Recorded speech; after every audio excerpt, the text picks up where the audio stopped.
नमस्कार, आप देख रहे हैं प्रेरणा संवाद। मैं हूं पल्लवी। आज के प्रमुख समाचारों पर एक नजर। राष्ट्रीय स्वयंसेवक संघ के सरसंघचालक डॉक्टर मोहन भागवत ने कहा कि धर्म तत्व ही भारत की सारी व्यवस्थाओं और विचारों का आधार है।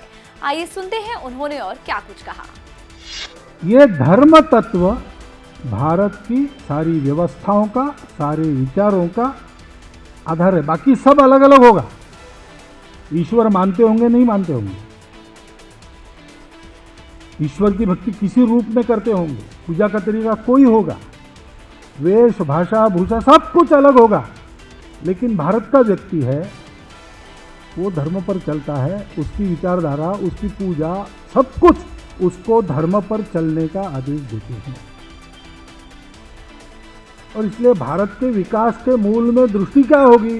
वो धर्म की दृष्टि होगी। वो धर्म वो है जो धारणा करता है, सबको साथ चलाता है, सबको जोड़ के रखता है, बिखरने नहीं देता, सबको ऊपर उठाता है। और इस लोक में और जो मानते हैं उनके लिए परलोक में भी वो सुख आनंद ही प्रदान करता है। धारणात् धर्म इत्याहु धर्मो धारयते प्रजा यतो अभ्युदय निश्रेय यश सिद्धि सधर्म। शिबी राजा की कथा आपने पढ़ी होगी।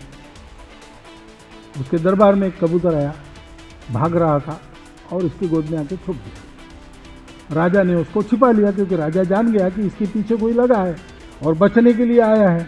मेरे राज्य का कबूतर है, मेरी प्रजा है, उसका रक्षण करना मेरा धर्म है। पीछे से एक बाज आया। उसने पूछा राजा को, कोई पक्षी है यहाँ आया था अभी? उसने कहा हाँ आया था, मैंने उसको छुपा लिया है, उसका रक्षण करना मेरा धर्म है। तुम उसको खाना चाहते हो, मैं नहीं खाने दूंगा। तो बाज ने कहा कि देखो, मैं भी तुम्हारे राज्य का बाज हूँ और प्रकृति ने मुझे यह धर्म दिया है कि मैं कबूतरों जैसे पंछियों को खा के अपना पेट भरूं। तो उसका रक्षण करके तुम धर्म निभा रहे हो, मुझे भूखा रख के कौन सा धर्म साधन करो? अब आश्चर्य है, राजा कहता है कि हाँ ये बात तुम्हारी ठीक है, मुझे दोनों धर्मों का पालन करना पड़ेगा। देखो संतुलन की बात यहाँ आती है। वो कबूतर शरणागत है, वो मरना भी नहीं चाहिए, और तुम भी कह रहे हो मेरी प्रजा हो तो तुम्हारा पेट भी भरना चाहिए। तो राजा ने कहा कि ठीक है, तुम कबूतर के वजन के बराबर मेरा मांस काटो। व्यक्ति धर्म की रक्षा के लिए, बड़े कर्तव्यों की रक्षा के लिए, बड़े समूह के हित के लिए अपना बलिदान करने के लिए सिद्ध हो जाता है, क्योंकि वो अकेला नहीं है। व्यक्ति की सत्ता है, लेकिन वो सत्ता परिवार की सत्ता से, समूह की सत्ता से, देश की सत्ता से, प्रकृति की सत्ता से, परमात्मा तक जुड़ी हुई है। एक का विकास होता है तो दूसरे को दबाना नहीं पड़ता है। एक के विकास में दूसरे का विकास अंतर्निहित है। राष्ट्रपति रामनाथ कोविंद अपने कार्यकाल के आखिरी दौरे पर वृंदावन पहुंचे, किए बांके बिहारी के दर्शन। राष्ट्रपति रामनाथ कोविंद अपने कार्यकाल के आखिरी दौरे पर वृंदावन पहुंचे, जहां उनका स्वागत प्रदेश के मुख्यमंत्री योगी आदित्यनाथ और राज्यपाल आनंदीबेन पटेल ने किया। कार्यक्रम के अंतर्गत राष्ट्रपति ने सबसे पहले श्री बांके बिहारी के दर्शन किए।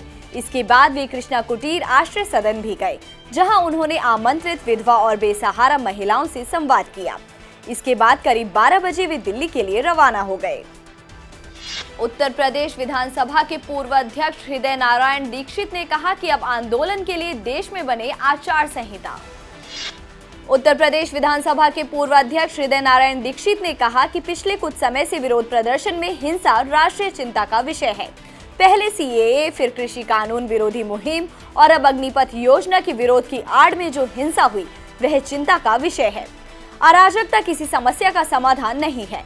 हिंसा के बाद भी परस्पर संवाद ही विकल्प होता है। इसीलिए सभी जिम्मेदार लोग आंदोलनों की हिंसा पर गहन विचार करें। ऐसे अराजक आंदोलन पर न्यायालय को भी स्वतः संज्ञान लेना चाहिए। साथ ही वह समय अब आ गया है जब आंदोलन के लिए आचार संहिता बने। यूपी के अलग अलग जिलों से आई 3 तलाक की खबरें। कहीं बेटी होने पर तो कहीं दहेज के लिए शौहर ने बीवी को दिया 3 तलाक। लखनऊ में दहेज में 5 लाख नहीं मिलने पर गर्भवती बीवी को शौहर ने 3 तलाक दे दिया। सआदतगंज निवासी महिला का निकाह 4 साल पहले सुफियान अली उर्फ बाबर से हुआ था। ससुरालियों का कहना है कि घर लौटना है तो जेठ से हलाला कर लो। पीड़िता ने आरोपी शौहर के खिलाफ केस दर्ज कराया है। वहीं तलाक की दूसरी खबर बाराबंकी से है, जहां अंजुम बानो का निकाह 4 माह पहले रामपुर कटरा के हाफिज जियाउद्दीन के साथ हुआ था। उसने 3 तलाक देकर बीवी को घर से निकाल दिया है। बीवी की शिकायत पर शौहर के खिलाफ मुकदमा दर्ज कर लिया गया है। तलाक की तीसरी खबर गोरखपुर से है, जब दहेज की मांग पूरी न होने पर शौहर ने बीवी को फोन पर तलाक दे दिया।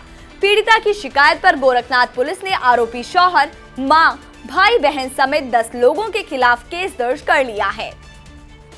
नेत्रहीन सत्यप्रकाश मालवीय लोगों के जीवन में बिखेर रहे रोशनी, मसालों के बिजनेस से दे रहे रोजगार।